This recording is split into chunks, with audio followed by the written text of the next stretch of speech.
ভাড়া বাসা থেকে কেন এত ফলের চারা আনলাম, এনে কি সবচেয়ে ভুল করলাম না কি করলাম, এই ভিডিওটা শেয়ার করবে। হ্যালো এভরিওয়ান, আসসালামু আলাইকুম। কেমন আছেন? আশা করি অনেক অনেক ভালো আছেন। তো প্রতিদিনের মতন আজকে একটু গাছগাছালির ভিডিও আপনাদের সাথে শেয়ার করি, যেহেতু আমার গাছের ভিডিওগুলো অনেক পছন্দ করেন। তো বিশেষ করে আমি কিন্তু অনেকগুলো ফলের চারা আনছি, আইনে তো অনেক মুশকিলে পড়ে গেছি, বালতি জোগাড় করতে পারতেছি না। বালতি তো অর্ডার দিছি, তো এগুলো আসবে পরে লাগাবো। তো আস্তে আস্তে কিছু গাছ সেট করলাম। তো আসলে শখের তোলা 80 টাকা যে বললাম না, আমার এত শখ গাছগাছালির, আপনারা বিশ্বাস করবেন কি জানি না।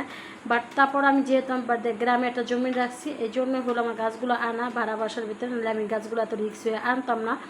যেহেতু যাইতে করবো অনেকটা, গাছগুলো নামাইতে উঠাইতে অনেক কষ্ট হবে। যেহেতু আমি মিনিমাম যে কয়েক বছরে ঢাকা শহরে থাকি, দেখা যায় এই গাছগুলো আমি হলো যত্ন করে নিজে করে পরে হলো আমি গ্রামে যাইয়া জানি ফল খাইতে পারি, এরকম একটা অবস্থা।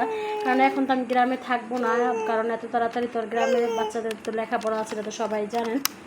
আর যেহেতু বাচ্চারা স্কুল মাদ্রাসা ভর্তি আছে, এই জন্য বড় হলো ভাবলাম যে এই জায়গায় কিছু গাছ লাগাই দিই। গাছ লাগাই দিই তো আমি সবজি গাছ লাগাই, অনেক পরিশ্রম করি, কিন্তু পরিশ্রমের ফল পাই না। যেহেতু আমার ছোটো ছোটো বেবিদের নিয়ে আমি অনেক অনেক পরিশ্রম করি গাছের তুলতে, কিন্তু দেখা যায় সবজি 2-1 চরণ খাইলে পরে দেখা যায় হয় না। গ্রামে গেলে গাছ মজা যায়, এটা করে এটা করে। তারপর চিন্তা ভাবনা করলাম যে কিছু ফলের চারাই না লাগাই দেওয়া, ওই আর বেশি এত পরিশ্রম না করে ফলের গাছগুলো আস্তে আস্তে আমার বড় হোক, 2-4-5 বছরে জানি এরকম একটা সেট আপ আসে যে গ্রামে গেলে জানি আমি ফল ছেড়ে খাইতে পারি মাশাআল্লাহ।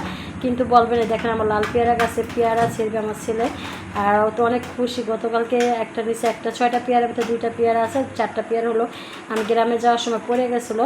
আর এই যে মাশাআল্লাহ মোটামুটি আম গাছগুলো মাত্র সেট আপ করছি, আর অন্য অন্য গাছ করতে পারি নাই, যেহেতু বালতি এখনও জোগাড় হয় নাই। কিছু বালতি যেহেতু অনেকগুলো গাছ নিয়ে আসছিলাম, এই জন্য বালতিগুলো জোগাড় হয় না। আর দেখেন আমার ছাদ বাগান থেকে মরিচ আর বেগুন নিলাম।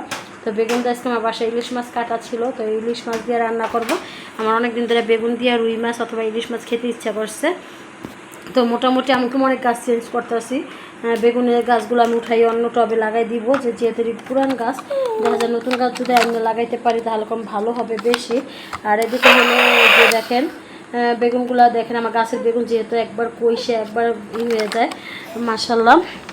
তো যাই হোক, এই যে মাছগুলো দিয়ে দিলাম, দিয়ে দেওয়ার পর হলো সুন্দর করে লাড়াচাড়া দিব, লাড়াচাড়া দিয়ে হলো উঠাই নিব। উঠাই নেওয়ার পর হলো যে ভাজি হয়ে গেল। আর এদিকে হলো মুরগির খোপটা হলো পরিষ্কার করে দিয়েছি, মুরগির খাঁচাটা। তো যাই হোক, পরিষ্কার করে দেওয়ার পর হলো দেখেন কি সুন্দর করে খাইতেছে। দেখেন শখের তোলা 80 টাকা। আর বিকালবেলা এসে আবার আমরা চারাটা লাগাই দিলাম মাশাআল্লাহ। আমরা চারা লাগাই দিব, আর বেগুনের চারা 2টা উঠাই অন্য হানে লাগাই দিব। আর আমরা চারাও লাগাইছি, আর একটা হলো আর অনেক গাছ আছে দেখেন, এখনও অন্তর্বেদ সেট আপ করি না, তো আস্তে আস্তে করে নিব সব গাছে। আর এদিকে হলো আমার ছেলে মালটাটা বলতেছে আমি ছিঁড়া ফেলবো, কারণ মালটাটা যখন গাছটা উঠাইতে গেছিলাম তখন একবার মালটা ঠালটা ভেঙে গেছে। আর এদিকে রামভুটান গাছটাও লাগাই দিলাম, মোটামুটি অনেক গাছে লাগাই দিছি। আর একটু একটু করে পানি দিতেছিলাম, যে গাছের গোড়া দেখে একবার শুকাই গেছে। সবাই ভালো থাকবে, সুস্থ থাকুন, আল্লাহ হাফেজ।